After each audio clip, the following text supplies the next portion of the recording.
So we build cattle feeding equipment, sheep feeding equipment, handling equipment, sheep dippers, bale trailers. Pretty much everything's based in agriculture, so it is. We do try and do wee bits and pieces outside of that, but that's the bread and butter. That's where we are. Like, you think, oh, he's a genius. You wouldn't want to meet him. No, you wouldn't. Same with like Winston Churchill's an arsehole as well. Like, you wouldn't want to meet him either. Like, you think, oh, great leader, but you needed an arsehole at the time. That's what Biff did in Back to the Future, though, wasn't it? He had the play. He had the playbook, so he did that. The almanac. That's it. The almanac, the sports almanac. Back to the Future, it's a film before your time. So it was like the doc. You'll have seen Back to the Future, like Marty McFly and the hover. No. You're going to be like, yeah, but no. I've been Cammy. I've been Iona. And we are both Fed by Farmers. Hello and welcome to the Fed by Farmers podcast with me, Cammy Wilson. And me, Iona Murray. Today we are going to be joined by Niall Johnstone from Portequip Limited. Go easy on me, I've had tonsillitis. It's still just... I'm still getting over it. Still a bit inflamed of the tonsils. Gads. Yeah. Oh, Do you get rough. it quite a lot? Yeah, loads throughout the years. Would you not just get them popped out?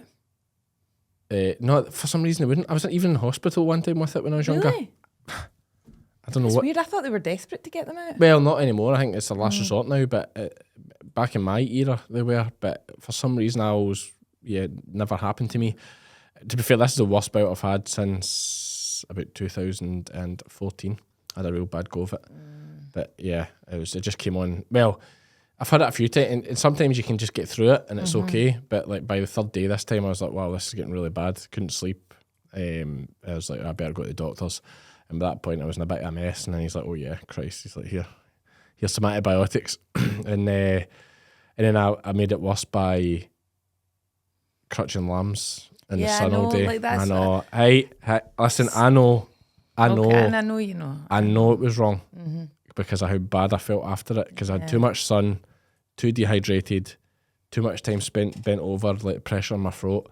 I know it was wrong, but we've only got we only had 3 dry days, and it was a job needed done. So, but I should have not done it. I totally agree. But anyway, we did it. We paid for it. We had 2 hellish nights after that. But I'm through the worst of it now. So lesson learned, don't overdo it, don't be a hero, blah, blah, blah. So back to Neil. I almost said the name wrong. Portequip Limited. They're a fabricating and haulage, I don't know if they call themselves a haulage firm. They do a bit of haulage just to make the whole business enterprise work. They're based down near Newton Stewart. He's going to tell us all about that. That's all to come. Who do we need to thank before we do that? Crystalyx and Tracesure by Animax. Yeah, so thanks to both of them for sponsoring the podcast. Their continued support throughout this whole journey, making it happen. There'll be more from them later in the podcast. We're actually starting Bolson this week. Are you? Yeah. Good. No, I was just going to say, we're almost coming up to a year of the podcast. Like, we're not that far away from that. Is it? When's a year? I'm pretty sure it was November. Was it? I think so, yeah. We'll need to look into that. Yeah. Okay, so nearly a year. It flies by, eh? It actually does. Not to have missed a week either. That's amazing for me. Yeah. Because I am shockingly bad. Like with the YouTube, I'm terrible at being consistent. So yeah, this kind of consist. But that's what a signed contract with a sponsor does for you. Do you know what I mean? But like also, like when we say this only happens because of them, Literally it does. it literally only happens every week because of Crystalyx and Tracesure. Like, yeah, that's so true actually. Oh, isn't it? Because Yeah, like because you've not got the option just but we'll just need to leave it. yeah, because and the only money in podcasting is from sponsors. So like to pay, obviously you're on a wage. Ashley, it's editing. All this is on a wage. This all has an expense, time. Yeah. Like it is genuinely thanks to them. So yeah, we'll hear more from them in the later in the show. And that's actually part of the reason why we're going to struggle with Friday podcasts for the next wee while as well. Just the workload and the amount of editing Ashley has to do. Like we're probably going to struggle to do some more Fridays. So with that in mind, what have you been up to? We could fit it in here before we hear from Neil. Okay, do a wee bit. I've been enjoying the sunshine this weekend. Family had a barbecue, went up, climbed Cairn Table. What is Cairn Table? Tell people. Cairn Table is a hill just behind Crossflat, the farm. Okay. Which was really nice. And then we went for a swim in the Perchie after it. Tina came. Yeah. That works here. That's nice. I don't know if I don't like you two socialising too much. Why? Well, you'll end up in cahoots and that. Oh, aye, we're already in cahoots. Oh, nightmare. Yeah. Better to keep the staff divided. That's the best way to. You don't want them talking to each other. It's better if they just come to me to bitch about other people rather than them bitching amongst themselves about me. That's the terrifying thing. Nobody likes the boss. What were you saying about me on the way up? Nothing.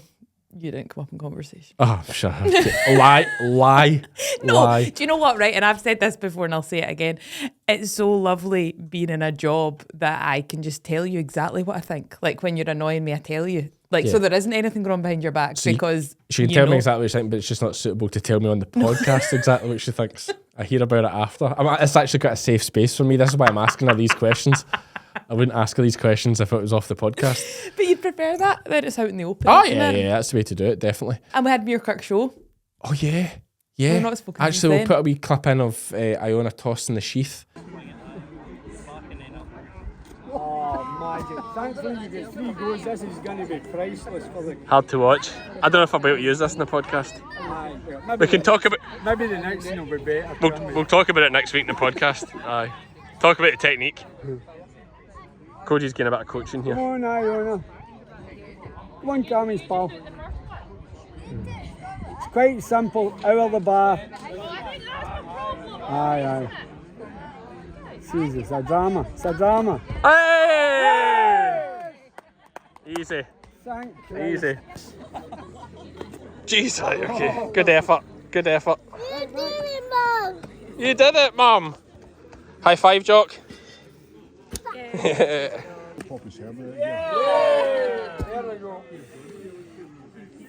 we go. Iona tossing sheet was terrible. It was awful. Lizzie was second in the ladies. Yes. A wee clip of Lizzie throwing the sheath, and then I was third in the men's. Yeah. All right, with a hernia. Yeah, not bad. Bust ankle. It was so nice to Onset of tonsillitis. Early stages. Get the It was violin in. dormant at that time. It was so nice seeing the boys there just running about and stuff. Yeah, Jock did a poo in the middle of the, just in front of everyone in the beer tent. Ken just spread his legs and dropped one right in front of everyone. Couldn't care less. In fact, he was shouting about it like pure proud. But it's good. I'd rather he did that than did it in his pants, but it was grim. I tell you, he did one in the sheep pens yesterday Oh, God. while we were working.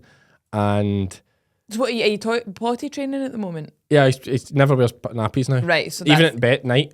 Oh, really? Totally dry at nights. Oh, brilliant. No nappies at all now. That's great. Big saving. So, but he dropped one yesterday, and I was so proud. It went from so he was standing up squat. You know, he just spreads his legs and does it. Doesn't really squat down. It touched the ground while it was still attached. Oh, Cammy. It was a belter. That's... No, but as a man, that's quite an achievement. Like I was Is quite it? proud of him. Oh, it was impressive. Like it was like he's such a wee boy. I'm like, how did that? Unbelievable. It's like when his mum says, "I can't believe, you know, that big baby came out of me." It's like that's what I was looking at. Looking at Jock, going, "I can't believe that came out of you, son." It was a proud moment. And he's, we're all actually at first like that's grim, and then it's hard not to laugh when he's so proud of it. What was he? He's shouting, "Mum, look, Mum." I did a poo. It's like, yeah, well done, Jock. That's great. Because you've got to encourage them at first. Yeah, That they've not wanting a nappy. Yeah. But then you've got to get to the point where actually you need to start telling them not- that's bad. Yeah, you can't That's, do that. Yeah, that's naughty. So we've literally just gotten potty trained. So we're kind of, In the in-betweeny. yeah, we're encouraging him not to do it, to not do it in his trousers. And to let us know when he's done it or when he's going to do it. But then we need to get to the stage of, let's just say, no, that's naughty. Do it in the potty. Get that in a t-shirt. Hey, I should be a parent. That would be a good t-shirt, actually. That's naughty, get it in a potty. And Jock was turned 3. And Jock turned 3 as well, yeah, on Sunday. So I've got, no longer do we have 3 under 3. No. We have 3 under 4 now. So yeah, that's exciting. And we've got Angus presents as well, obviously, just keep it sweet. But Oh, did you? yeah, so What did Jock his get? birthday's Christmas Day as well. So Yeah, I think so Lizzie says moving forward, we'll just have both our birthdays on the same Oh, day. I think that's a great idea. Yeah. That is a great idea. Yeah, because Christmas Day's not. Yeah, and then everyone has Christmas as normal. What was the other question? What did you get Jock for his birthday?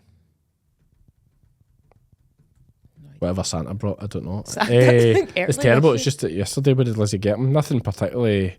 Oh, she was going to get him one of those. She took a swan dry jacket Yeah, for him. he's got a nice swan dry. Like, he doesn't need anything. Yeah, I know, that's the thing.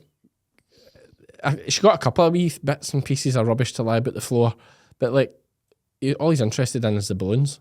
Yeah, 100%. Or the cardboard boxes, things coming. Exactly. Yeah. He's not fussed. He doesn't need anything. So a couple of wee bits and pieces, but we don't like buy things that we're are not just spenders. No. Like, we are not spenders. So no, a couple of wee. But I can't even remember one of them. That's how. I can't. You put me in a spot here. I can't even think of one thing that Lizzie got him that he opened yesterday. There was like wee blocks you connect together. Yeah. This is the most me you've ever seen. Yeah, I feel like this is what I'm like on the podcast. I saw it. I was at very ill yesterday. I was really bad Yeah. yesterday as well because that was the day after the crutching. So I was really sorry for myself in the morning. So dehydrated and rough night. So I was like, oh yeah, Joe, that's amazing. Oh wow, happy birthday. So yeah, no, that Muir Cut show was good. What else happened over the weekend? No, just ill. Mm-hmm. And actually, that is about all I've got to report. Is that I've just been suffering. We've just been crutching lambs, dozing, moving sheep about. I need to get all the winter work done before I go to America on the 23rd. How exciting. That is soon. Terrifying, 23rd of September, we're away to America. How long? 1 week? Myself and Alan Blackwood, and Gareth Wynne Jones is going as well, actually, for a week. Yeah, I think it's 7 days. I'm not actually sure. I think Right. Alan's booked the flights. He said leave it with him to book them because I'll book the cheap seats. He says he'll sort it, don't worry. Wink, wink. So that's good. And he had a good go at Lanark with his top lamb. He did. Aye. So you could be actually onto a winner here. Well, this is Alan Blackwood at Aarhus Burn that's been on the podcast before. He sold a lamb to 60,000 at Lanark a couple of weeks ago. So 60,000 guineas that is for a Texel top lamb. So if he's not bought and paid the business class seats for me, I'll be very disappointed. It's a business expense, Alan. Stop me so tight. So that's what's coming up. And then as soon as I'm back for that, we have 1 day. And then I think I've got 1 day when I come back from that. And then the next day I've got my hernia operation. Wow. Not very well thought out. Which is the reason as well we're not at the ploughing champs this year. Yeah. It's too much. Just too much. Like if I'd went to the ploughing champs for a week now, it would have been a disaster. So far behind. Oh, Yeah. No, that was the right call not to do that. Absolute disaster. With far too much. And we have got a few things on. We're going to Kelso, top sale. Yeah, we decided to do Kelso instead because it's just a 1 day down and back. Agri Scott. We're not doing that Agri Scott.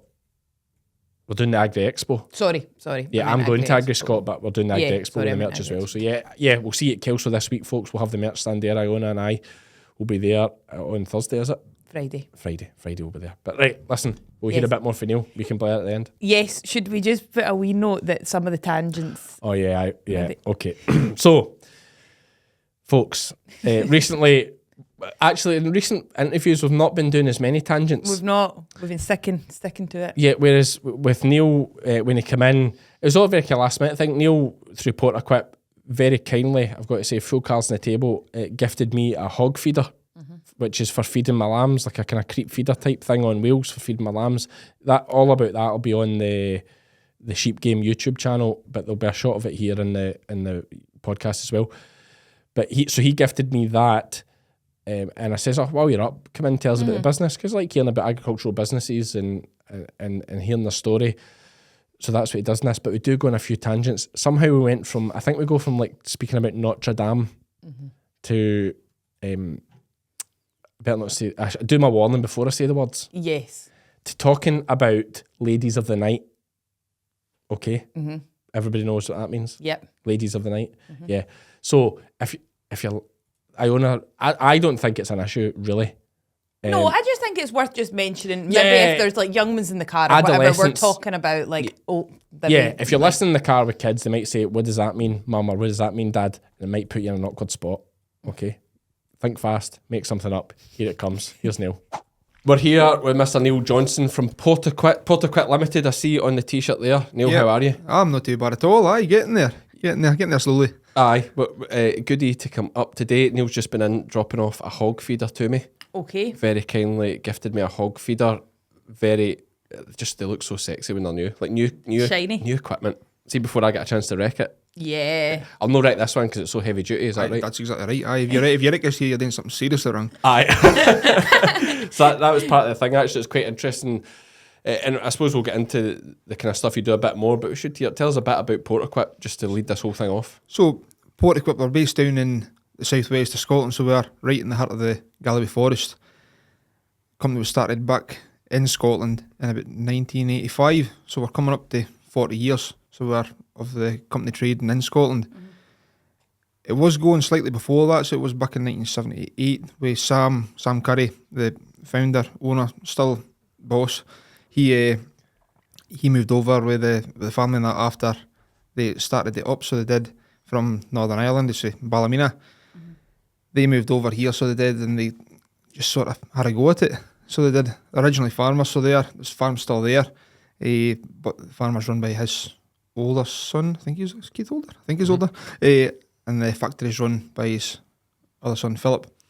They operate the two kind of beside each other, so they do. So there's the Penny Home Farm down the bottom of the yard, and then there's Portequip at the top of the yard.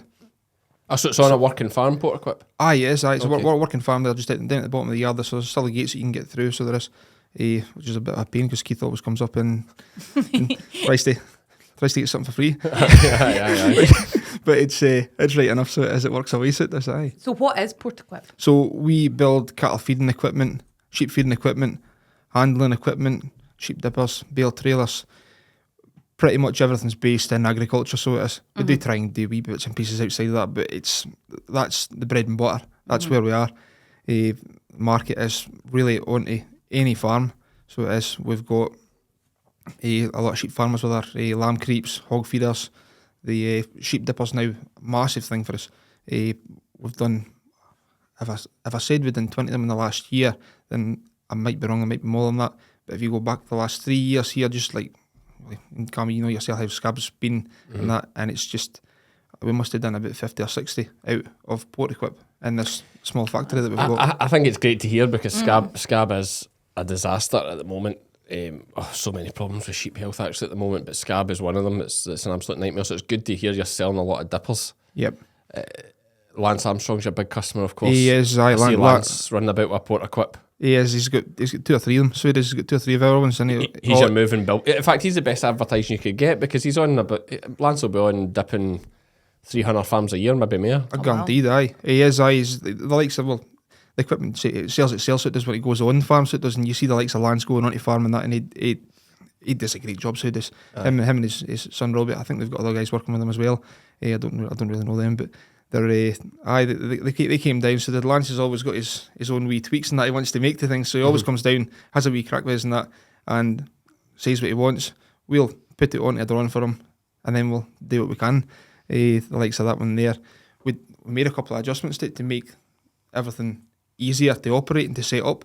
The likes of the dippers and that they sell, it used to be on the front. There was these big heavy ramps you had to pull out and lift, and especially I remember busting my I have an aneurysm trying to hold the bloody thing up and drop the leg down at the same time. Exactly it. Aye. So that's our change now. So it's adding fold-down ramps.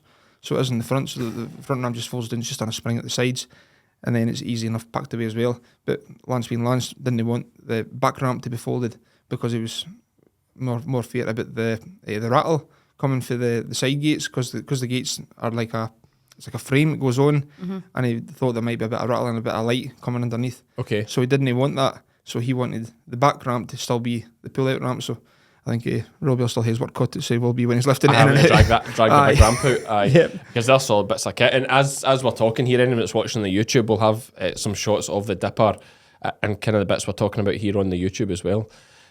I suppose one thing we should touch on, because we have a global audience that listens, some American, some English, Welsh, all over the place. Why do you talk like that? Why do you talk like that? Eh? Local dialect, and exactly. I cannot help it. Exactly, and it's a great. I think it's a lovely accent. And can I just point out that is what Graham Parker would sound like if he didn't put on that daft wee accent he puts on. Is it? Aye. Graham's only 6-7 mile for your yard. I pass Portequip every time I go and see, if I'm down seeing Graham or I'm at Newton Stewart Market, which is another big livestock market down there. You'd pass the Portequip yard. You're just kind of at the bottom of like that Galloway Forest Road, aren't you? If for anyone in Ayrshire, if you were going via Straighton over the new Galloway Forest Road. That's right enough. You come out at the Glentrail there, Seawood, and then you're basically just like 4 or 5 mile further south than that for us. Yeah. We're just right there in the Galloway Forest. We're literally in the middle of the forest, really, at the side of the road there. You need to go through the forest track to get into the yard, so you even come through the yard, get the Weybridge and office and that, like, but you're right in the middle of the forest. Why do you get dialect? What, like, how does that come about? Well, why do you speak like that? And you came from Muirkirk? Private school. So it's just your local influence, isn't it? I wonder. But how does it evolve? But I think there's maybe I know Stranraer's definitely got a massive Irish impact on its dialect. Aye. Like Stranraer has a real Irish twang. Yeah. Stranraer's been getting a few mentions recently. Yeah, we do like mention Stranraer. And I suppose that's maybe just filtered over a bit to Newton Stewart. Would you say there's a bit of an Irish influence in the accent in Newton Stewart? Oh, 100% there is, aye. I mean, to be honest, like, I actually live in Stranraer now. So do you? So the last 5 years, nearly, I live in Stranraer. I'm originally from Wigton, where Graham's from as well. But I moved from there and then stayed in Glenluce for a wee bit just in between. Yep. And then moved up to Stranraer, so I don't know, my accent's maybe changed slightly, hasn't it? It's again evolved. It's going more Irish all the time. It's going more Irish all the time. And just speaking of Stranraer, why have you never get Grant Hurcombe into dipping sheep? You ever tried to get Grant I've in? spoke to Grant a couple of times, so I have about dipping sheep, but he says that the dip goes for his skin. Aye, I tell you, it blows my head. It's what? It just goes for him, so it makes him no the well. Like, fumes. I tried it. Like I thought, I'll do a bit of contract dipping, and no, it just makes me ill. Really? I have to wear a big, like a full face mask thing. Yeah. I spent like 300 quid on this fancy mask with filters and all this stuff. And it's a great mask, don't me wrong, but seeing you're trying to dip sheep on a warm day. Oh, geez. aye, you're not condensated inside the mask. So I'm standing there in my singlet, dip going all over you, sweat's lashing the inside, it's all frothing up, like it's stuck to your face, and I'm just like, no, life's too short. I tell you, like, obviously there's a big price difference between your Portequip dipper that you guys sell, and the one, I don't know if you've ever seen the one I had Neil Fellin dipping with a lorry. Now, I mean, the lorry's probably about 100 grand. Oh my. What's your dipper, 20 odd?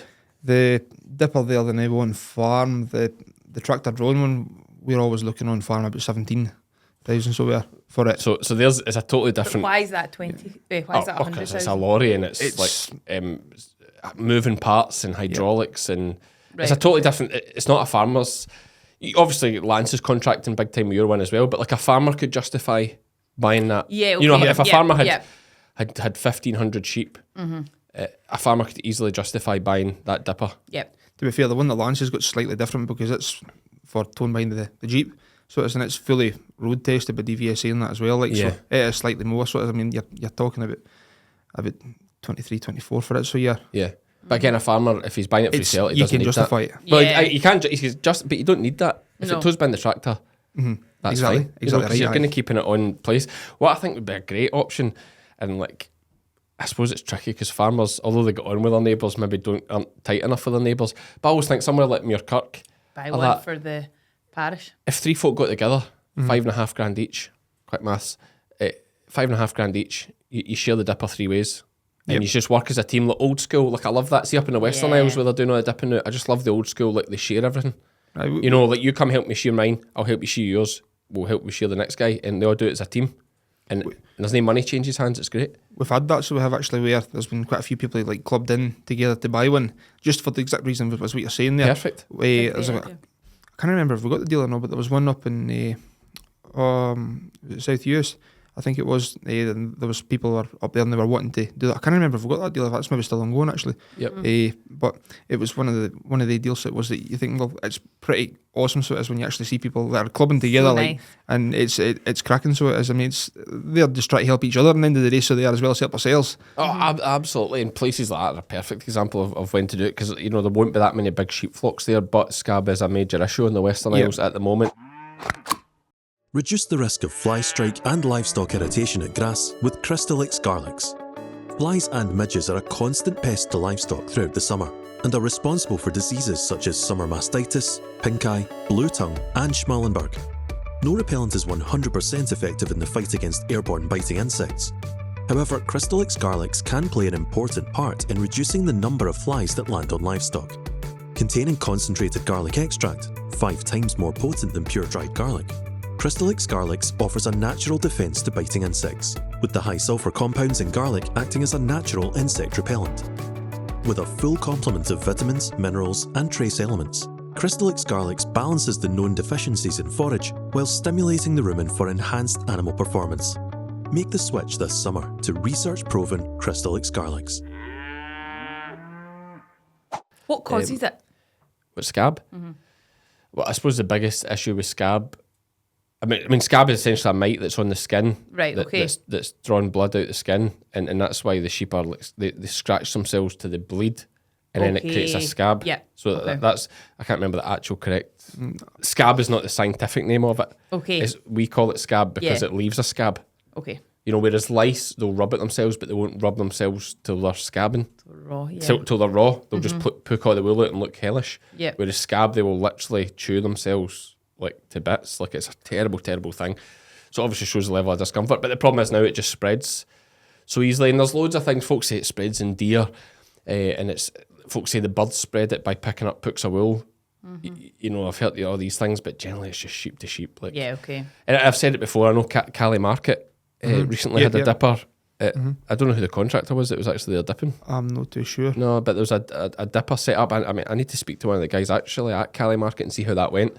Optional, Okay. which is what I think is a great thing, having the option to dip when you buy store lambs. Yeah. Because you've got lambs coming from, like these big sales with 10,000 lambs, you have lambs coming from 100 plus farms, all going through the same ring from all over Scotland. It's like, it's just a recipe for disaster. While scab is so bad, if you can get on top of the bloody thing, we don't need to worry. Yeah. But That's right. as it is The with cattle get affected, no? No, Why? cattle are so easy. It's unreal. I've said it before. Yeah. Like, see, the more I think about it, the more I look at sheep. Now we've got OPAs, the latest, you know, causing issues with mules. We've got humongous worm, this new worm that's causing issues. Sore feet on sheep is endless. Scab, MV, Yonis, like sheep are just getting shocking. Whereas like cattle, now I know cattle have their issues. Obviously TB, not so much in Scotland. It's not really an issue in Scotland, but you see it's a bit hot in the press just now. And we probably need to talk more about that TB thing. What do you think about the TB thing? Have you watched it? No, I've not watched it, to be fair. No, No, I neither haven't have seen it, you know. I put off watching it, but someone actually was at a farmer the other day, quite a big beef farmer, and said that it wasn't actually that bad. Oh, really? So I thought, I'll need to watch this then. I'm just going by what folk are saying on social media. I That's know, I'll need terrible, to but watch that then. I'll need to catch up on that. I'll need to watch it and see what the science is, and we'll talk about it in a podcast later. But so are you farming yourself at all? No. No, I'll be truly honest with you. I'm not actually from a farming background as such. My dad worked at Portequip he started working there when I was 6. So I suppose I started working there when I was 6. So really, I've been there for about 25 years, Right. roughly, give or take. How much is your job title now? My job title, I don't really know. Dog's body. One of Dog's those body. ones? Aye, with the Like Iona. with the sales, with the sales, we organise the transport. I drive the lorries for them as well. Like before I came into Portequip properly 9 years ago, I did work there when I left the school, but I went and got my trade served as a joiner. Yep. Done that with a local firm for 5 years, and then came back into it to work in sales. But because I had the lorry licence, I ended up driving a lorry full time for 3 years. So In Portequip have a second side to the business, do they? They do. that's right. I would do a lot of haulage. So we do. I would do a lot of haulage with the straw and the hay. So we supply local farms in Wigtonshire and the Rins with like their fodder really. So we do feeding straw and feeding hay and that. So we do put onto a lot of different farms and that locally around about us. It works well. It's the only way that we can make running known lorries affordable, because if you're travelling to say Exeter, for instance, and you're going all the way down there, I mean, you're 440 miles from your yard to get to Exeter. You're fully 9 hours. Is this if you're selling Portequip gear Yep. texter? Yeah, Right, okay. yeah. Yep. So you're selling, like, say, trailers, calf creeps, bull beefers and that into dealers and that down the road. If you're as far away as Exeter, well, you need a backload back, because if you're needing roughly about £3 a mile of that, so you have to get back up the road. Well, So that's you're what it costs in wages and fuel. Yep. £3 a mile. Well, you're needing that, so you have to get back okay, up the road yeah. anyway. Aye. To at least have something to pay the diesel back, like aye. And is there not? That's a good point I've never thought of. Is there like a try to think of an example of it, like a website where you can just say, I'm going here and I've got an empty lorry coming back. Does anyone need anything There picked is, up? there is. Aye, it was I can't remember the name. We don't really use it anymore, but don't want to pay. Is that right? Just one of these ones? It's like Uber or something. Is it Uber for lorries? If you go into that there, they know you're desperate, so they're going to try and get you out of anything. But we got a lot of good contacts and that up and down the road for the straw and the hay. Quite often, like even for the likes of the materials back into the yard, like we'll pick up a lot of steel and that. So we'll, depending on where we are, we'll get a lot of stuff out the docks. So we do. So it. Like Liverpool. No, mostly like say Hull. That would pick up a lot of stuff over that way. So we do over in like Yorkshire way or that. If we're needing to get it back, we get it back, and if not, then we'll the straw and the hay. We've always got plenty going on with that. So we have. There's always plenty of. And what's happening with straw and hay this year? I'd say still expensive. So it is. At the end of the day, it's still expensive. There's a lot of scaremongering going on about it being a fortune. Is it going to be a fortune? There's a lot of scaremongering going on about it being a fortune. Honestly, I don't think anybody's really 100% sure and what it's going to do and like going forward. I mean, right now, like we're probably putting on farm, so we are about £135 a tonne for barley. So we are going on to farm for straw. Again, like we're limited, so we are like we've only got 2 lorries, hopefully 3 before long. But we're fairly limited, so how much we can get back up. So we can only get back a certain amount for farmers and that, unless we use subcontractors, which is again it's a cost for us. So it's because we're not already away with the red stuff, because it's the red stuff that makes the company money. At the end of the day, so you're £135 a tonne for straw. Yep. And what's hay? Is hay getting expensive because nobody's getting it cut now because it's so bad weather? I mean, are people panicking? As a good instance on this in here is that we've got a customer where we buy a lot of horse hay, so we do for horses, obviously. Do you want that one out? He's for horses. So, like when we're bringing it back up, we'll store it in the yard, but from the supplier where we'd usually get it from, we'd usually probably get about 20 loads back from him. Whereas this year here, he's no got even, I think he's only about a quarter of that. So as compared to what he has, because the weather's been that bad this year, they've not been able to get the same crop. Like it's not been there. Are they just bumping the price up because supply and demand? That's exactly right. Aye. So what is a bale? What would a round bale of hay be? Round bale of hay off us selling now £60. Jesus Christ! Yeah, about. We're talking about this yesterday, so we're thinking. Is this fancy? This is like good. Like it is really good. Is this haylage or hay? It's hay. So right. What's the difference? Haylage will be not as dried. It'll be a bit more moist. A lot of horsey people I think like haylage because it's but the horses don't cough as much. Right. Is that right? Aye, that's right enough. The horses have a lot of dry hair. I think they cough a lot and stuff. So do you like horses? No. I like a horse that does a job. I like a horse that like runs, or I like a police horse. Actually does a purpose. I like big horses. I hate like just like horses standing in a muddy field that folk are keeping as pets, and it's like what do they do? Ride them. But like it's such a waste of money. But you could say that about sheep. No, sheep are a business. Do you make money? No, they don't. I get what you're saying. I get what you're saying now. It's starting to make sense.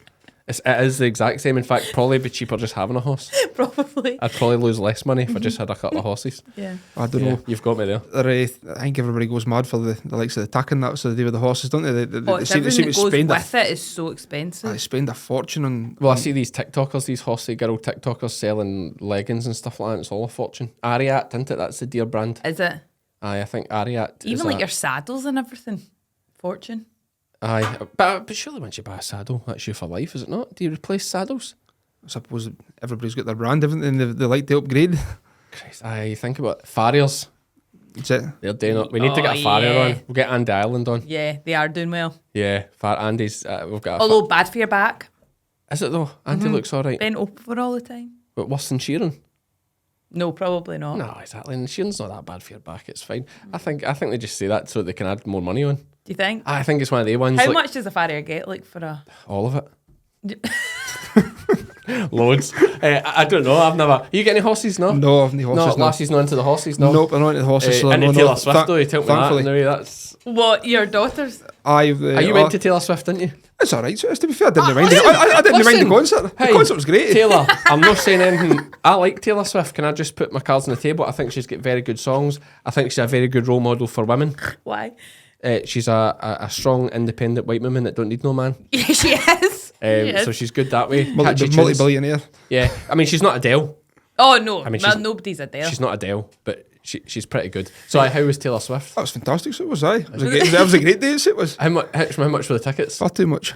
Come on, what, the 250 quid a ticket? 400 quid a ticket. Gasp. £400 a ticket. How many of you went? 2. It was only me. Just it was, you and your daughter? That is so only me and nice. Alice You're Lassie, just aye. the security? Just about the size of it, aye. What age is she? 14. Aye, okay. Aye, she's 14. That's so nice. Aye, it was good. Like it was. Was that like birthday and Christmas all covered? Aye, and next year's. Aye. Were you sitting or standing? We were sitting. So, no, I was sitting. Aye, we were sitting, but we were standing up the whole time. Yeah, because It's, everybody's standing up. I everybody's suppose. standing up. So like, your 400 quid a ticket to sit up in the stand, like I take it you're quite a bit away from her. we were right at the back of the stadium, so we were aye. Right, gosh, right, she's right. doing we well. were low down. And it's 400 quid a ticket. The price on the ticket, or is that you buying it? That was through resale, to be fair. So it was. Was it? Aye, So- that was. but what would that ticket be? I think it was probably about 180 or something like that. Still. Aye, it's still expensive. Like far too much money. I wish I could sing. No, but it's a special thing to do. Oh for you. yeah, Like, definitely. She'll yeah, remember aye. that forever. I mean, Oh, I've got us. definitely. I mean, for Christ's sake, Iona's dad was paying 40 grand a year to send her to us, just to send her to a nice school to keep her happy. Do you know what I mean? It's like the things we do for our kids is That's unreal. So 800 quid. I see people at this Germany concert for Adele, and it's like I don't even get a ticket for under £1,000. Aye, I seen that. Really? But that is Adele. It's a bit I know different. Adele is different. Adele's great. She is a bit different. Good. And what I like about the Taylor Swift concerts is, have you seen that guy Cam? I think he's called. That she says that we are never getting back together, like ever, and then he Yep. holds him the mic, and he says like things that are local to the area. We're never getting back together. Bolt your rocket. Aye, that's right. Aye. Aye, it's like we'll never get back to like ever, and they just hand it, bolt your rocket, but he's like American, and it was just very, very funny. I thought it's good, a nice wee touch. Yeah, that is nice. So yeah, Taylor Swift definitely a bit more expensive than keeping horses, but in the long term, she'll remember it forever. I think you've. Oh, I think, I hope so. Yeah. She better. I think Yeah. there'll be a lot of dads out there listening to this going, "What an idiot!" But there'll be a lot of folks saying, Good dad. Aye. "Good dad, good move." Good dad. Yeah. So yeah, Portequip, booming business. We've brought a hog feeder out. I'm going to creep feed some lamb. What I'm planning to do is feed my ewe lambs. Okay. What are you saying there? Hog feeder? Yeah. So I suppose that will sound really confusing because folk think of a pig Aye, automatically everybody thinks a pig when you say hog. when you talk about hogs. Certainly the American listeners and viewers, but actually a hog is what. So after Christmas, a lamb becomes a hog. Yep. So that's just why we call it a hog feed. It's a lamb feeder,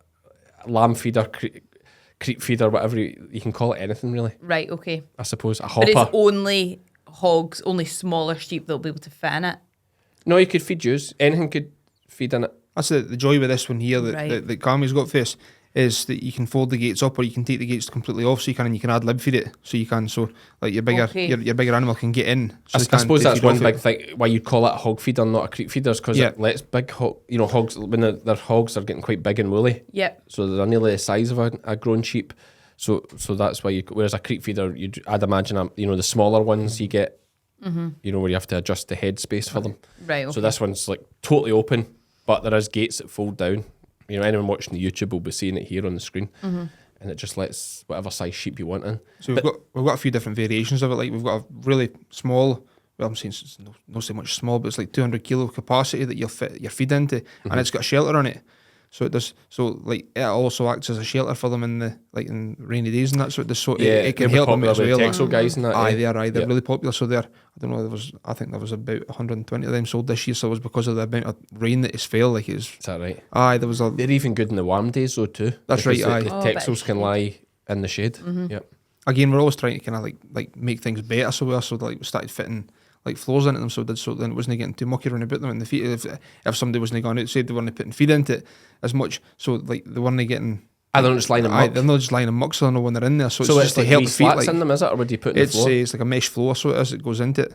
So it's just always trying to think of something new and something different, and like we're always up for anybody that can come up with any different ideas for us, because at the end of the day, like there's only a certain amount of us looking at different designs and ideas that we can do.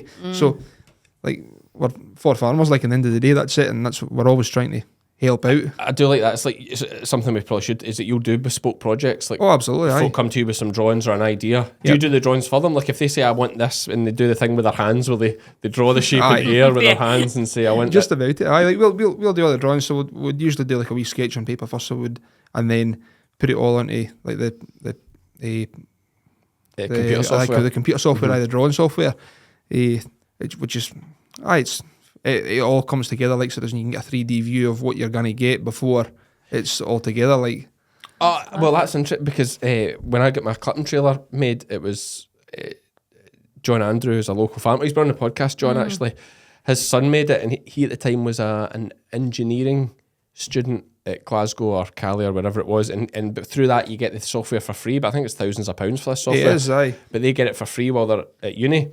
So he did my clipping trailer on that, and I believe you can tell me if your stuff does the same. But it could test it on the road to see where the stress points were. It probably can, and it would tell you to reinforce. Oh, that's so cool. It was clever, so it would show you as you put the wheels and where you put extra weight on it. It would show you where the stress points are and where to put extra metal that's or whatever right, and extra welds. I thought that's great stuff. I'm not too keyed up on it just yet. But like I'm actually in the middle of doing a course on how to do the drawings and that. I did it in Free College. I was doing that last night. Oh, good. So I was just try to do something again. Try to help out like within the factory in that where we can. It's me and one of the other boys are doing it.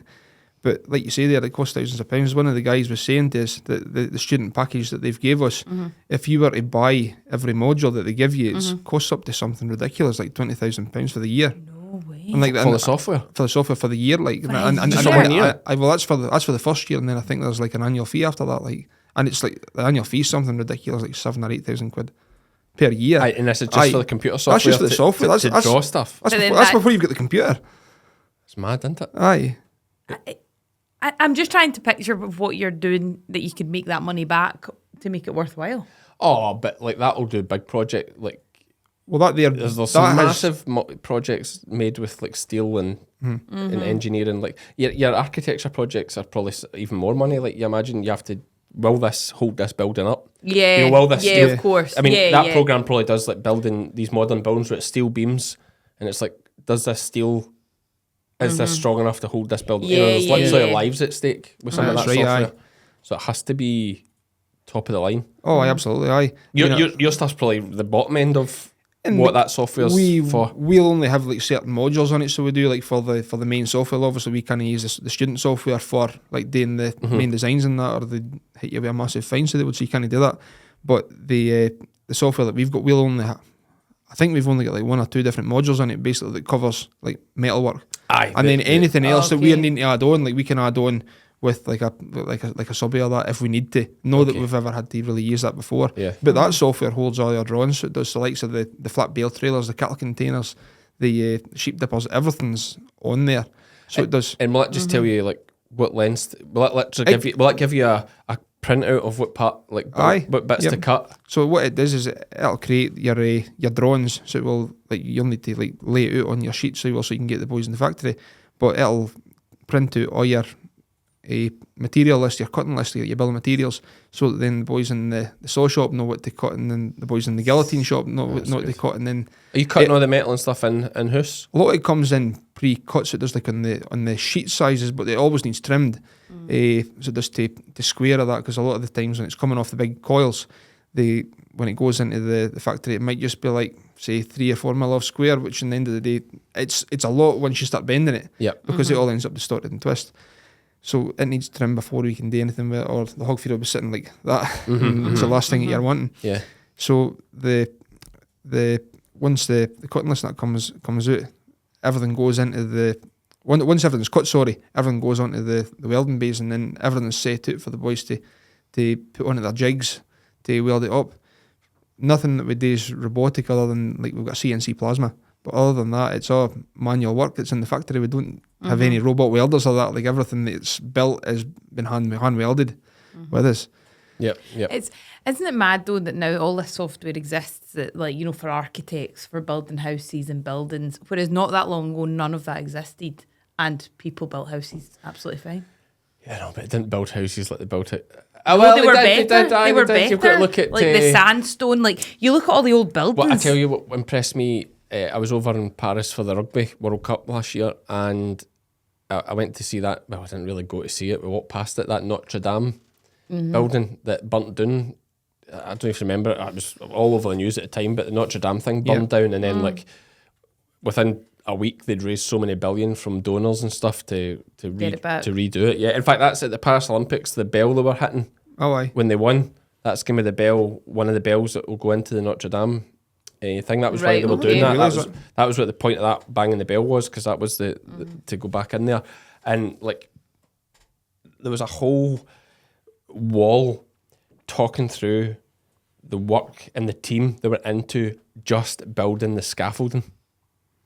So it was a whole bit, kind of wee exhibition bit about just putting the scaffolding up. What, post-fire? Aye, the modern scaffolding. Right, okay. Because the scaffolding is unbelievable. Like, it's unbelievable. Like, the whole Nice. thing is scaffolding. Like, Oh it's insane. It's insane. So there's a whole thing about how hard and how much money. Well, it doesn't say about how much money, but like how big the team was to like, and it would be all computer and drawings and maths and all that to work out how the scaffolding would work for such a big building. Because they have to put scaffolding up round it. Like, there's a big spire.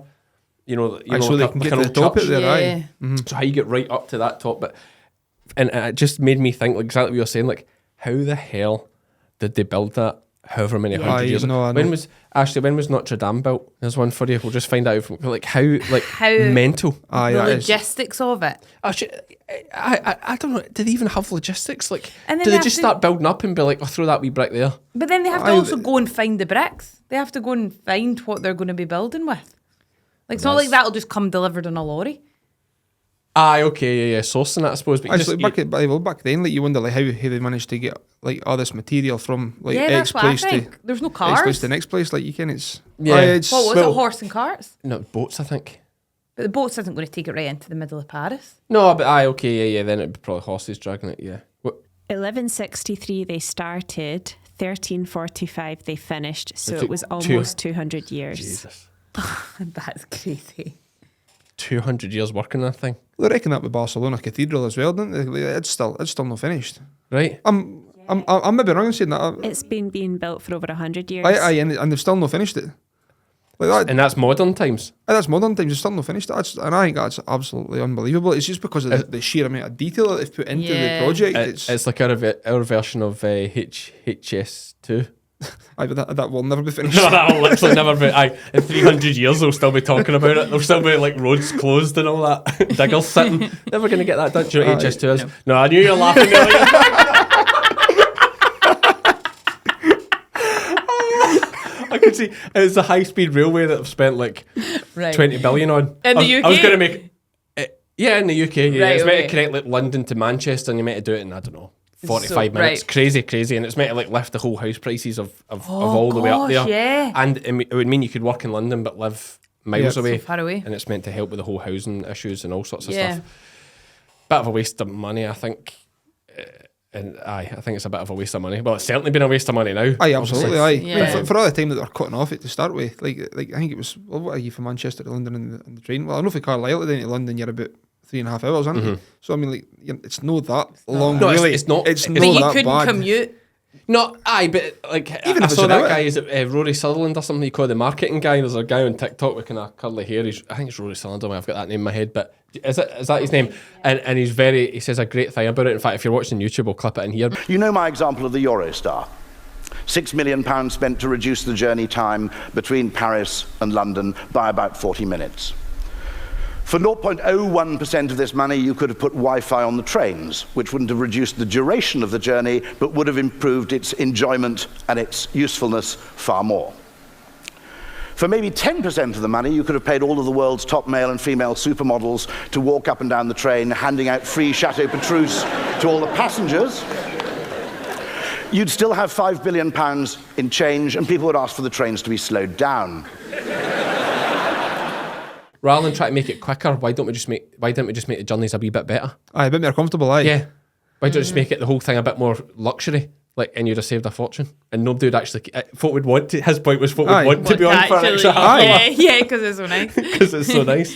It's probably a fair point. If you could travel back in time or forward in time, but only one, what would you choose?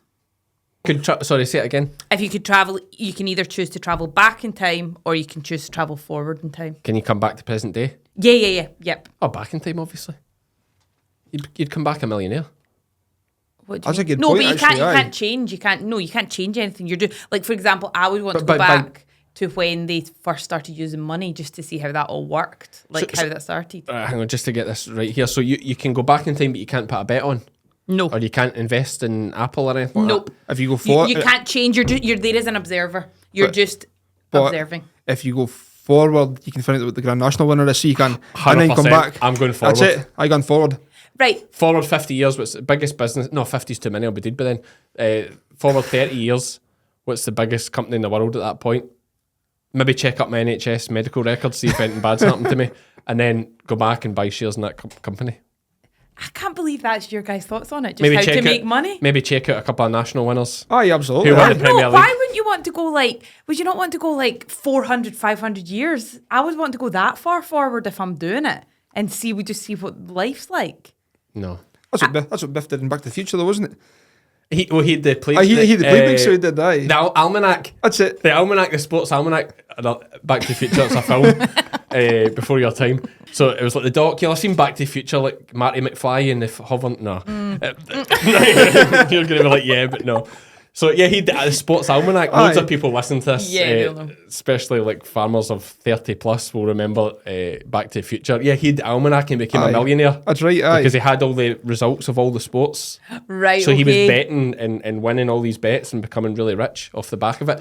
But yeah, I wouldn't want to go forward 400 years. Why not? Because I think the world will be so different. I think it would crush your soul. Why? Think we'll have ruined it? Oh, we're ruining it now. Yeah. I think it would crush us. I think you'd come back so depressed, and disappointed. There's no way things are going to be better in 400 years. No. I can't see it either, to be honest with you. Aye. It seems like it always seems like it's just kind of like a step down and down and down all the time now. So it doesn't seem to be getting any better. No. But then we are advancing in a lot of ways as well. Yeah, but that's part of the downfall. I know. Part of the downfall. Arguably things were better and it was just like... I think if I was going forward, I wouldn't want it to be within my lifetime because I wouldn't want to see actually what had happened in my life. But you don't have to. Why not? Well, because how long are you going forward for? I think I would need to go forward. No, but I mean, while you're there for a fortnight. Is it a fortnight? Is it all, is it 2 weeks all inclusive or is it a week? How long are you there for? Oh, okay. Yeah, probably just a day. 1 day. Right, so what is the chances, right? If you go forward for our 30 years, what's the chances that you just happen to bump into yourself in that day? Right, no. Pretty slim. Yeah, no, but you get to choose where you are. Yeah, but that's my point. It's you don't choose to see what you're like. Oh, it'd be tempting though when you're there though, wouldn't it? I think that would crush my soul as well. I know. You wouldn't want to see that, would you? No, it's like that folk saying, do you want to know when you die? No. No, of course I don't. No, never. So that's what you're basically doing there. It's because you could find out. Yeah. Do you know what I mean? I just want to know who, you're spot on. What's the biggest company in the world at that time? Bang all my money on shares for them. I don't want to know any other stuff. Would you not want to go back and meet famous people? No. Yes, you would. Robert Burns. No, again, I wouldn't. It might ruin it for you. Oh, it would absolutely ruin for you. It was a mad shagger that you wouldn't want to be hanging about with. Oh man, hanging about with the toffs, just kissing their asses for money. The guy's a legend, but the legend. You wouldn't want to hang out. The legends came about after he died, like the Van Gogh thing and all that. You wouldn't want to meet Van Gogh. He was off his head. Yeah, he was in a job, so was I. He had troubles. Aye, he had troubles definitely. But it's exactly why you think, he's a genius. You wouldn't want to meet him. No, you wouldn't. Same with like Winston Churchill was an arsehole as well. You wouldn't want to meet him either. You think, great leader, but you needed an arsehole at the time. Yeah, you needed somebody that was absolutely ruthless, that would leave men to die. You needed somebody that could make those decisions. I get that, but you wouldn't want to meet him. It's not the person you invite around your house for your tea, is it? No. Same with all this William Wallace, all they folk, they're all animals. Yeah, better just to live with the memory. Better just to think of Tamashana. It ends up being the legend as well, so that's probably better than what the actual person maybe was. Always is. Yeah, yeah. It always is. 100%. I think you actually meet them, that it'd be horrific. So yeah, no. And going backwards, end up catching the plague or something like that. I don't know what's... Yeah, you don't know what's going about. Tell me one thing you'd go back and see. Money being invented.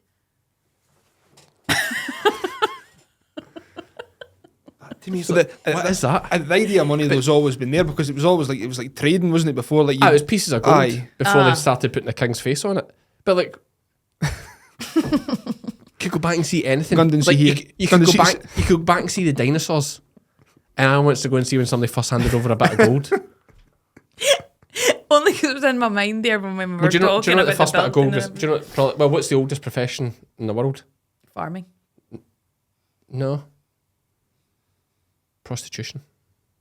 Is it? Yep. Just having a second to think it through. Go on, debate it. I want to debate it.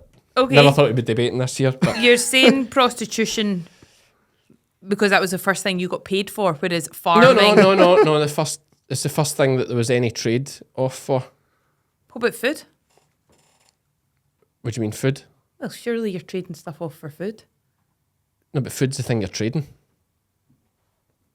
So you're giving food for... I mean, by that weekend. Yeah, exactly. But by that account, you're arguing that, like, you could argue that just hunting is the... But Yeah, then that was more that's what I'm survival. kinda That was thinking more about farming. but that's more survival. Well, hunter-gathering's pre-farming. Yeah, what are you doing? Farming's 10,000 BC, they say, is when they Right, first okay. started to settle. And the idea is the story, or the version I get told of it, which I can kind of see, is that the prostitution has been used as a way of bartering for things since man and women began. Because I suppose at one point it's almost all women would have had to give. I'm not saying it's all they had to give, but it's an incredibly powerful tool. You know what men are like? Like, do you know what I mean? There's not much. But then what else are they given? But it's not about that. I'm just talking about the first profession. I'm not like...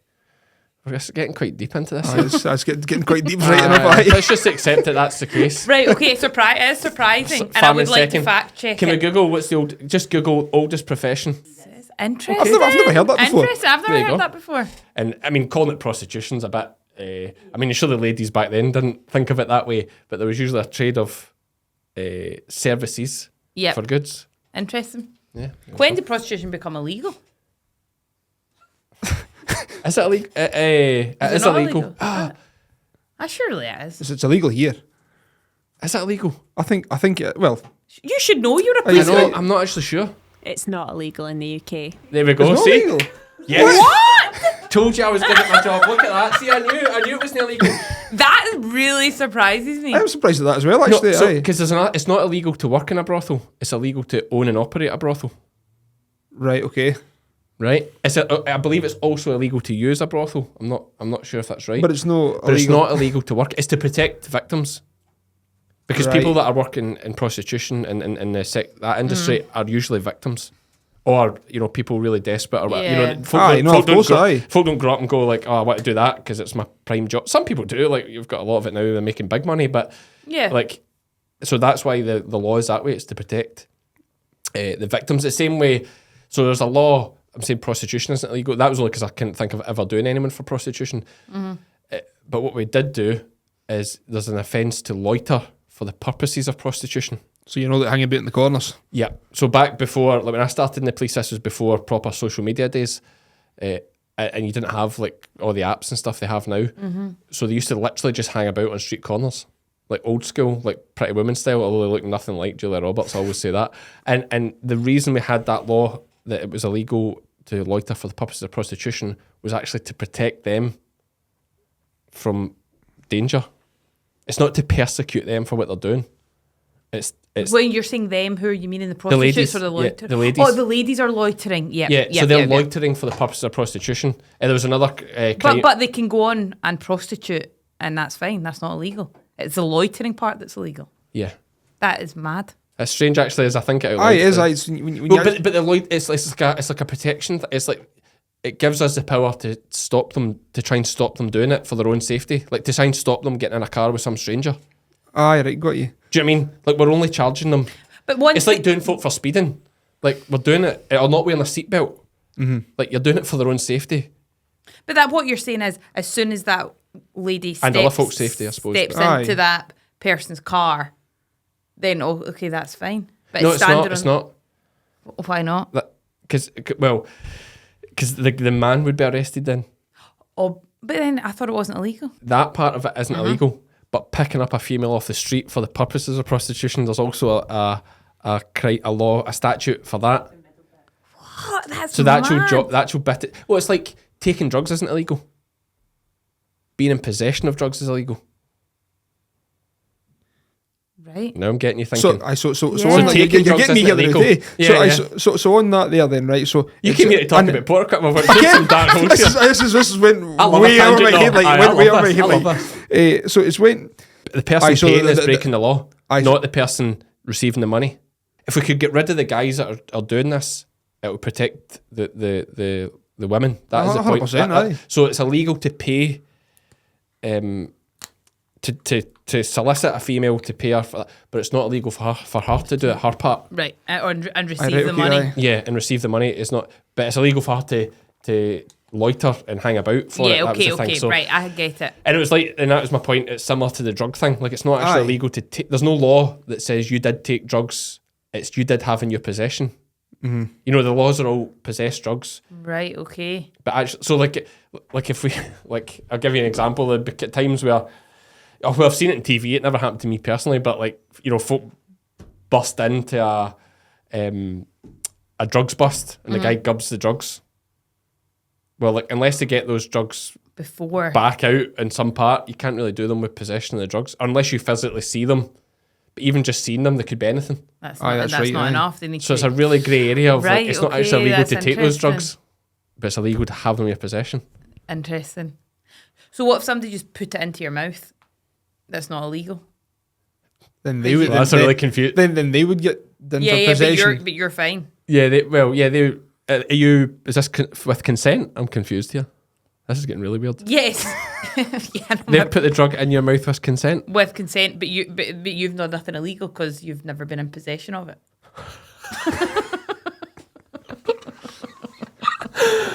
I never thought that. He put it in there. I never thought that. I know. Here, have it back. I know. Take it. I didn't want it. I didn't want it. No, I don't think it works that way. I get what you're saying. I don't know. I think we're getting real grey Yeah, areas here. right, I have to say, I did let's- 12 years in the police, and most of these situations, certainly these drug situations, never arose. Okay. But yeah, that's enough talk about illicit things. Is it an adult thing, this podcast, isn't it? It is an adult thing. It is just adults that watch it for the most part. I think we'll put a warning at the start when we do the Aye, introduction. Yeah. I'll maybe with evolution. Portequip is not associated with any of the things we spoke about in this podcast, might add. I was going to say that. I'm glad you did first. Aye. Most foragers don't supply sheep and cattle with enough cobalt, copper, iodine, and selenium, critical to digestion, immunity, reproduction, and growth. When it comes to supplementation, there's a danger of under or oversupply. But when bolusing with Animax Tracesure, you can be sure every animal has enough for up to 6 months in one single application. Animax, giving what it takes. Back to the Portequip thing, just we were coming up in an hour there. Actually, interesting chat, but I think people will find it interesting. What's the future for Portequip? Future for Portequip. I mean, we're carrying on as we are here now with the equipment that we've got. We've got a lot of different things that we're wanting to bring in. So we're trying to get a wee bit more technologically advanced in certain areas. It's getting to that point, so it's getting the right staff to design and help manufacture and train people in the way that we need to get to that point. Right. Is this to Is start a doing bit- like moving parts and Aye, well, I mean, we already do the likes of your moving parts. See the bale trailers and that, for instance. We done one. We were up at Turriff Show, and we had one of the trailers with like your bale safe sides on it. Ah, so yeah. we're already halfway there. So we're with a lot of different things. But there's a lot of things you see out there now, and everybody wants fancy and bling, and that seems to be what they want. But at the same what's time, an example of that? well, the likes of there's a guy that builds trailers, so there is down in Devon. Is one man band so he does, and he does a lot of really, really fancy kit. Oh, so is he on does- TikTok? He is, aye. Go on, just give us- Grizzly. Aye, Grizzly. aye, and it's And all he- like fancy lights Aye, all and around it. and- everything it's fancy, and like the stuff looks pretty Yeah, cool. but- Like to be yeah, fair, but it's going to be a bloody fortune. it's a fortune. That's the thing. Yeah. So it's finding that balance. So Yeah, it's yeah. finding where we need to be. Like Because me as a farmer, like shout, Aye. great stuff he looks like, but like me as a farmer, like I'm like I don't need all that fancy stuff. no, that's But right. then Aye, some people will. Tax bills. it's some folk want that. I mean, you get young farmers not wanting to have fancy, like really top of the range fancy stuff. Like we are in the middle there, so where our stuff, and it always has been. So like we know our place in the market where we are, and our stuff it is probably the best built equipment for agriculture in what it is that we build. It's strong, it's robust, it lasts. I mean, I know people that get calf creeps still on their farm for 20 years ago. Like the original calf creep was like a folding. A folding door is like a sliding door at the back, and it just folded back out. Whereas now, like it's like on the top, so it's a lot easier. So you're not needing to manhandle if there's any fear of that left, and it's a lot of weight that you need to carry about. Yep. So it's just always trying to get to the next stage and where we're at. Yep. And we're getting there with it. I mean, there's a lot of stuff, so there is, that we're always looking at, and it's getting the time, because our manpower's quite low. The likes of on the sales, it's me and my dad. My dad, like I say, my dad's worked there for 25 years, so he's wanting to retire this year. So again, that's another position where we're going to need to end up filling, I think. So it is, because Will you get a promotion? Probably no. What's a promotion? So somebody else will have to come in and be your dad. Somebody else will need to come in here and like learn the job, like, so they will. Aye. But you didn't learn it overnight. No, like I say, God, I've been running about Portequip like my whole life. I basically grew up at the place. Yeah. I'd go in every Saturday, so I would with him. My mum. I take it. Was it Colin? What was the owner's name? Sorry. Sam Curry. Sam Curry. I take it Sam trusts you quite a bit then. Aye, if, like, you come here and speak on the podcast. Aye, well, as long as he kens I'm here. He kens I'm here. Aye. He kens I'm here. No, he was quite. He's well up for going on and doing all this. But I say Sam's 78, so he's still going down there at nights. Once all the boys that are away and pressure washing and doing things and that, he is still like the boss in the place. Philip again does an awful lot of stuff, so he does between designing and helping manage the factory alongside the factory manager that's in there now. So everybody needs to work together, and because we got such a small team, and on the floor, I mean, it's 28 of us in total, including office staff, drivers, 2 drivers, Dick and Eddie. Yep. They are. That's funny.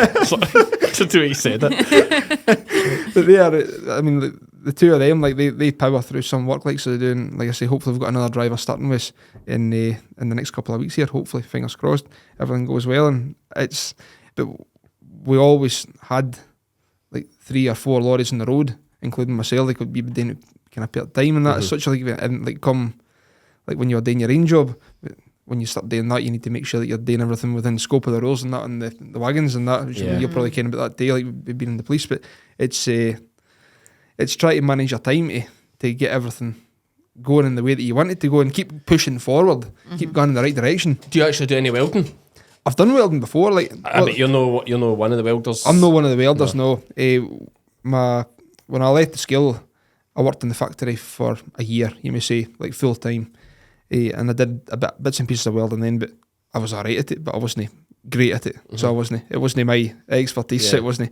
But there's a young boy working in the factory there now, like, and I mean, he's getting to do bits and pieces of everything, because if you know how to do everything in there to a certain degree, if you're on the welder, then you're not needing to wait on the boys. If say the boys are busy doing your job and you're needing like a piece of plate cut, well, you can just go and cut the piece of plate, and that's you can get back to your job again. Yeah. So it's trying to keep it so that everybody can just keep the job moving. Aye. Yep. And that's a big part of it. So it isn't like the less downtime there is, then the more affordable we can make the products, and that's the big thing with Portequip, is making it and keeping it affordable for farmers. The likes of your us singing our dancing lights and that, we can do that, no bother. If somebody wants that, but it'll not be cheap. No.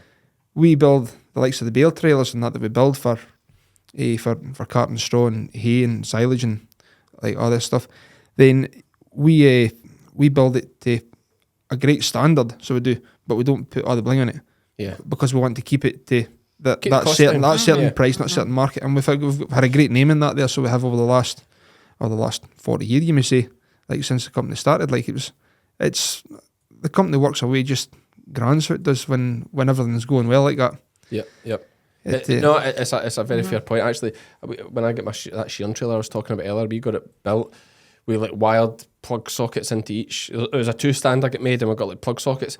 Absolute waste of money, because all we do is hang an extension up the top, and the 2 machines just plug into it. So look, there's a circuit breaker on the trailer, so it's all wired. There's each shearing stand has its own plug, and then there's a circuit breaker. Just obviously for safety that it goes to. Yeah. But every extension lead's got a circuit breaker on it anyway. Yes. Aye. So we just on there, so we never used it. I don't even know if they still work. They probably don't still work, but that was an extra bloody cost and hassle, and of course, there's been metal tubing put in to do it, and a bit for the circuit breaker. Cut all that cost out. Bring the price down. Cut that cost out, bring the price down, and then it makes it affordable. And if you can sell more units like that there, then the company's going to make more money again. It's less to wreck as well. Aye, absolutely. Aye, that's what I think. 100%. Less to aye, break and less to go wrong. No, definitely. Aye, and like farmers can be like sometimes. I mean, well, I can. You get to the point today where like I've had some silly complaints. So I have for really silly things like this is broke. Say the likes of the gate and the hog feeder, for instance, right? But it's because they've tried to set the gates up with the tractor, and like what are you doing? Like, how can you expect it not to? Like if you're pulling it with the tractor, like it's all right. It's really strong, but it's really strong. You still need to take a tractor to it. I mean, like you're pulling something that's probably about 300 kilos a year with something that's probably about 5 ton, 6 ton maybe. What are you expecting to happen like that? It's silly things like that you get, but it's a part and parcel. Always good customer service, though. Great customer service with us, 100%. Aye. Any complaints that we get, we try and deal with just as quickly as possible because we don't get too many complaints. Our stuff's fairly robust. It's really robust, but there's no much can go wrong with them in the grand scheme of things. So we don't get too many complaints back. Like everybody's got their problems with it, but now we're fairly good like on that. No, one other thing we should maybe just touch on, because I know you maybe don't like to do too much of this, but a wee video up on the screen here and watching it, you dropped off a toy, a model calf creep feeder. I think it's going to Graham actually, Hoof GP, because he said he saw it at your dad's bit and liked it. Is that what you said? Aye, that's right enough. So drop one for him, but class. Like honestly, I think that could be a big seller. Just how good that is. It looks apart like. So it's basically a calf creep feeder, but you know a lot of kids have like model farms. Yes. But like really, these model farms it's a lot of money in these model farms. You know, time you buy tractors and the folk will buy sheds or build sheds. And are these inside model farms? You put them in the carpet and that's what I'm pitching. We have you get the animals and everything. Exactly. So, but he's done this calf creep feeder, but I mean it's solid. I mean it weighs a ton. Like it's a model size. But I just think there'll be folk out there. That's such a great idea. Class, like. And how do they buy them? Just go. Do you have a website? We've got a website, but we've only made 10 of them. So we did. Right. Well, made them for the Highland Show, did you? We made them for the Highland Show. We took them to the Highland Show, so we did. We had a couple left over, but again, like we didn't promote them too much. No, you don't want to spend your whole time doing because that's what we were there to sell the bigger stuff. So we were. So it was no. But I think it's just a great. We've only done 10 of them, so we have. There's 2 left in the yard. So anybody watching, just give us a shout. There you go. 2 left. 2 left. So do you ken the price of them now? 180 quid with the VAT. 180 quid. There you go. Christmas coming up. I can tell you they weigh they feel like they're worth 180 quid. I would say that. Usually I'd be like a model thing, but they weigh a ton. Yeah, they're good. Neil, it's been a pleasure to speak to you. Is there anything else you want to add before we? I don't think so. No, I think we've kind of covered. We'll put a lot of bases. We'll put the website and the email and everything like that up on the screen and in the show notes as well. So if anyone wants to get in touch about anything, perfect. I will say the website's under a bit of construction now. So if it's a wee bit iffy, just gaze a phone. Yeah. We're working on it. You're like a lot of agricultural businesses. Their website's a bit old fashioned. Aye, and it was a bit old fashioned, but we're starting to kind of get there right now. But then I sometimes think, I see a company on an old fashioned website, you know they're doing all right with word of mouth. True. Do you know what I mean? Yeah, that's true. If they haven't spent money on their website, it's because they never really felt they needed to. Yeah, that's so true. well That's a good point. And it's probably the same with Portequip. It is, aye. Maybe a lot of people south in that, but like I think certainly everybody in the west of Scotland will know of Portequip. Yep. And you're saying you're selling stuff you're going up to Turriff Show and away down to Essex. So I'm guessing there's a lot of people UK wide will know you. I'll say we've got dealers all the way around the country. So we have we've got big dealers. So we have in Wales, all over the country. Like so we have. That's one thing I didn't see. You don't sell direct. You're usually through like Cars Billington. About 99% of the equipment goes through dealers. So there's Cars Billington being one of them. Yep. Who's the big one in Wales? Big one in Wales. You've got the Winstay Group. Oh, Winstay, they're huge. We deal with another guy, so we do up in the north near Betsy Coy, a guy called Arvin Roberts. Okay. Arvin sells a lot of stuff for us. So there's again, you're going to. There's too many lists of this to be fair. But I mean, I could go on forever. I could go on forever. That's a good point to make because folk might actually come to you direct looking, but Cars is a shout and Winstay and these other places not good. You'll have a list of it, I'm sure. There's a list on the website there. If you click on the top, there's a dealer page and takes you up to a wee expanding map.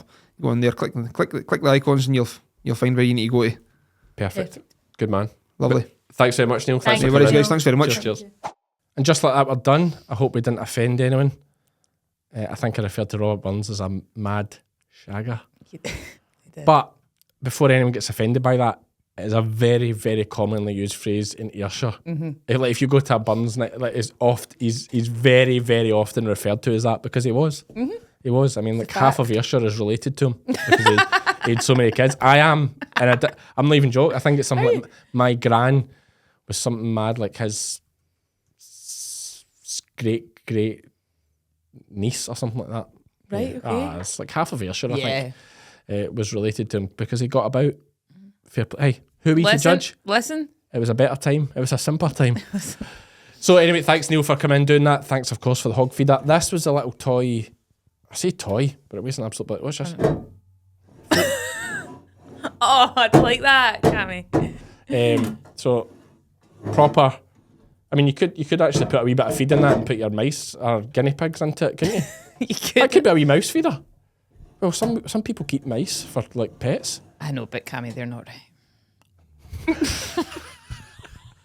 I agree, actually. No, I shouldn't have said that. No, leave that in. That was just out. Leave That just in. came out. No, it's a bit strange keeping mice for pets, but you do what you like. But Yeah, there you go, that'd be exactly. a good wee mouse feeder if you wanted. Mm-hmm.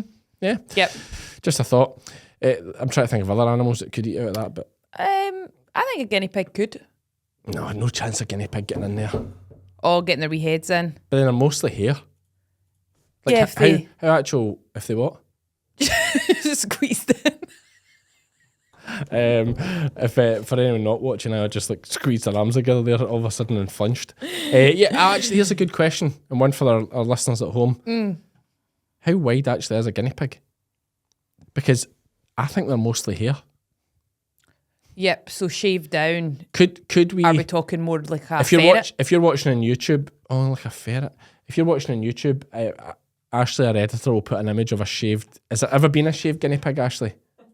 Could you Surely. Yeah, we'll put a. Oh, they're solid. Oh yeah, no, they're not getting in there. I see why they're called pigs now. Makes sense. Yeah, it's actually a wee bit of a resemblance. Yeah, to a pig actually looks there. like a pig. So take that back. Guinea pigs actually not as hairy as I thought they were. One thing I just want to bring you up on from the podcast that's been playing on my mind. Pull me up on. Is the fact that we touched on travelling back or forward in time. And your thing that you said you would go back, find out what was going to make the most amount of money. That would be, and you would buy shares. That's what you would do. And I just don't believe that to be true because I don't think that money drives you. Right. So give me an example of something that'd be good to do. I just think you would do something different than that. Right, give me an example. Well, no, I don't know. I just think that's a very like practically minded thing that actually you don't really care about. Like, so what? I just think if you right now had 5 million or whatever in the bank, it's not like you'd be going relaxing, going on holidays, enjoying the money. Like, you would still be grafting every day. Yeah, I know, but it's not about that. It's about I would just have a bigger farm. Okay. So it's just about I just buy a farm. It's not about like living like a footballer. It's just about buying a farm and buying sheep. Okay. And like, so, okay. well, right. I don't think there's anything else I'd particularly be that excited to go back in time. Or forward in time. Yeah. Okay. I mean, if you're being really crazy about it, like analysing it, you'd say, oh, I'd go back 10 years. Or, no, it need to be more than 10 years now. I'd go back 15 years and say to my dad, oh, Dad, actually, you better watch out for this coming up. Yeah. This medical issue coming up. Yeah. And try, Because it's going to kill you. Yeah. I mean, if this was a real scenario where it was actually going to happen, then that's what we'd do. Yeah. But for the fun of the thing rather than kill the mood. Do you know what I mean? And get all like, oh, that's so sad. Like, makes much more sense to go back and buy shares in Apple. Yeah, okay. There's a really good wee anecdote on that, actually. Another one for you to Google just before we wrap up this podcast. Could you Google the thing about Forrest Gump and Apple shares? So there's a thing at the end of Forrest Gump.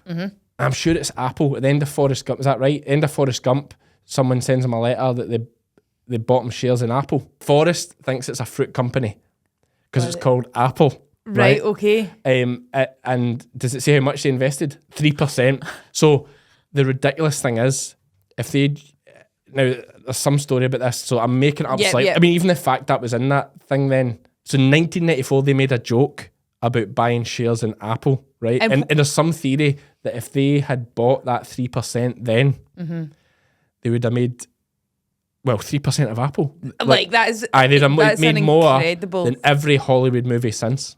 Yeah, believable. So like, Forrest Gump is an amazing film for loads of reasons. Like the way they tie in all these like shit happens, the way they attribute that to him, and like loads of things they do. Bubba Grump Shrimp is now a worldwide food chain. Like you get them in Cancun and everything. And then just that Apple joke at the end, and it's just such a wee throwaway joke that a lot of people have watched the film won't even have noticed. Because he just goes, he bought shares in some fruit company. 3% would be worth 90 billion. And when was Apple? Like when? So maybe not Apple more than every first... Hollywood film made. So Ash was saying there, Apple started back in the 70s, but it's still tiny. Well, in 94 it was a big company. Yeah. But like... Yeah, but not anything. No. So if they'd actually bought that 3%, it'd be worth 90 billion now. There you go. Or if folk had watched that at the time and went, I should buy some shares in that, they'd be loaded. Interesting, eh? Yeah, it's just a funny wee anecdote. Yeah. We're talking about going back in time. Anyway, that's enough rambling for this week. Thanks again to Neil for coming in. Thanks to Neil for the hog feeder. Do check them out. They're fantastic. As I say, if you're wanting that, if you've got a really fancy farm set up at home for the kids and you're looking for a feeder for it, this is a calf feeder, then check them out. I've been Cammy. I've been Iona. And we're both Fed by farmers.